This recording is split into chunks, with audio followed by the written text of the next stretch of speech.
대화 중에 낙태에 관한 주제가 나오고 누군가가 임신한 여성의 신체는 그 여성의 것이지 뱃속에 태아할 것이 아니기 때문에 아이를 낳도록 희생하면 안 되죠. 그래서 낙태가 합법화되어야 합니다. 라고 한다면 어떻게 말해야 할까요? 그 누구도 자신의 피나 장기를 강제로 기증하도록 해서는 안 됩니다. 장기 기증은 가치 있는 일이지만 강요할 수는 없죠. 이 원리를 이용하여 임신한 여성의 신체를 아기를 위해 희생을 강요할 수 없다는 논리를 펼치는데요. 과연 일리 있는 주장일까요? 아닙니다.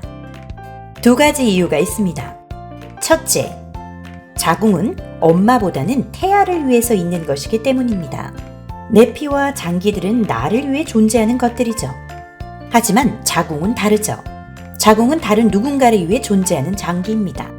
신장 같은 장기들은 여성만을 위해 존재하지만 자궁만큼은 그녀보다는 후손을 낳기 위한 장기입니다. 임신이 그 엄마의 희생을 요구하는 것은 사실이지만 태아가 엄마의 자궁을 사용하는 것은 자궁의 애초에 만들어진 목적에 부합하는 것입니다. 위배되는 것이 아니죠. 여기에서 두 번째 이유를 보죠. 연약하고 어린 존재들인 아이들은 부모의 도움이 정말 필요합니다. 어떤 대학생이 방학을 맞아 부모님 집에 머무른다고 쳤을 때 부모가 먹여주고 입혀줘야 한다고 주장한다고 해봅시다.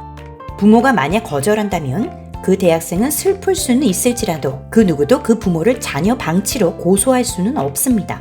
이제 먹여주고 입혀달라고 하는 사람이 대학생이 아니라고 생각해보세요. 4살짜리 아이가 밥 달라고 하는데 부모가 주지 않는다고 한다면요? 자녀 방치 맞습니까? 맞습니다. 지금 이 대학생과 4살짜리 아이의 차이가 무엇입니까? 의존성입니다. 정의로운 사회라고 한다면 아이의 이 연약함과 의존성을 보호해주기 위해 부모에게 더 많은 것을 요구할 것입니다. 갓난아이, 유아들과 청소년이 부모에게서 의식주를 제공받아야 하는 만큼 뱃속의 태아는 더욱더 부모의 보살핌이 필요합니다.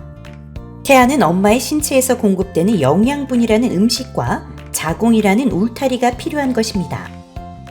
다시 짚어보죠. 뱃속 태아가 엄마의 권리를 침해한다는 주장이 있지만 사실 태아는 자신을 위해 특별히 만들어진 장기를 당당히 사용하는 것입니다.